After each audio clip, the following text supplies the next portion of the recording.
ភូមាធ្វើសង្គ្រាមចង់បំផ្លាញពូជចោលសៀមនៅក្នុងសតវត្សទី18អាណាចក្រកងបោនរបស់ភូមាមានអំណាចខ្លាំងបំផុតនៅក្រោមការដឹកនាំរបស់ព្រះចៅស៊ិនប៊ីយូស៊ិនកងទ័ពភូមាបានឡោមព័ទ្ធក្រុងអយុធ្យាអស់រយៈពេលជាង1ឆ្នាំគោលបំណងនៃសង្គ្រាមនាពេលនោះមិនមែនត្រឹមតែការដាក់ប្រទេសជាចំណុះដូចមុនឡើយប៉ុន្តែគឺដើម្បីបំបត្តិឥទ្ធិពលនិងមហិច្ឆតារបស់សៀមឲ្យរលាយសាបសូន្យតែម្ដងពាក្យថារំលាយពូជសាសន៍ក្នុងបរិបទនេះគឺសំដៅទៅលើការបំផ្លិចបំផ្លាញជាប្រព័ន្ធដែលភូមាធ្វើបន្ទាប់ពីវាយបែកក្រុងអយុធ្យាការដុតបំផ្លាញទីក្រុងភូមាបានដុតកំទេចព្រះបរមរាជវាំងវត្តអារាមនិងសំណង់ស្ថាបត្យកម្មដ៏វិសេសវិសាលរបស់សៀមគ្មានសល់ការលុបបំបាត់ឯកសារសាសនានិងច្បាប់ក្រមច្បាប់ក្បួនតម្រាសាស្ត្រាស្លឹករឹតនិងកំណត់ត្រាប្រវត្តិសាស្ត្រភាគច្រើនត្រូវបានដុតបំផ្លាញដែលនេះគឺជាការសម្លាប់អត្តសញ្ញាណជាតិរបស់សៀមយ៉ាងធ្ងន់ធ្ងរ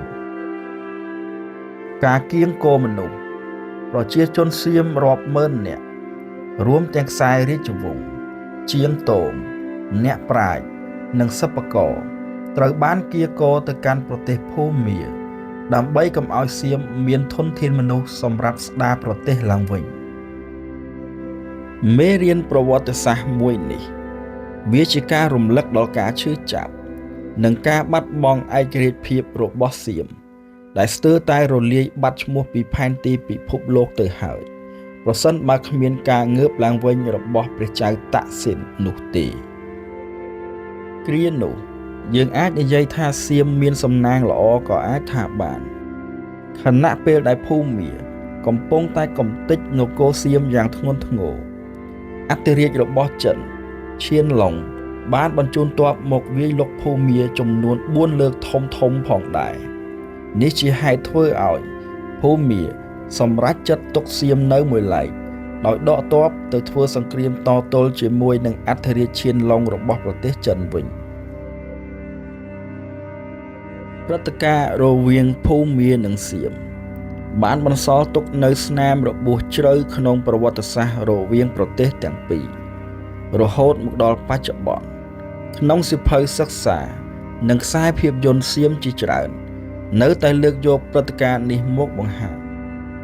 ដើម្បីដាស់តឿនស្មារតីស្នេហាជាតិនិងឲ្យប្រជាជនចងចាំពីគ្រាដែលជាតិសាសន៍ខ្លួនស្ទើរតែត្រូវរលាយសាបសូន្យប៉ុន្តែទោះបីជាយ៉ាងណាក៏ដោយប្រវត្តិសាស្ត្រមានភាពជូរចត់ប៉ុន្តែក្នុងសម័យទំនើបប្រទេសទាំងពីរគឺជាសមាជិកអាស៊ាននិងជាដៃគូសហការនឹងគ្នា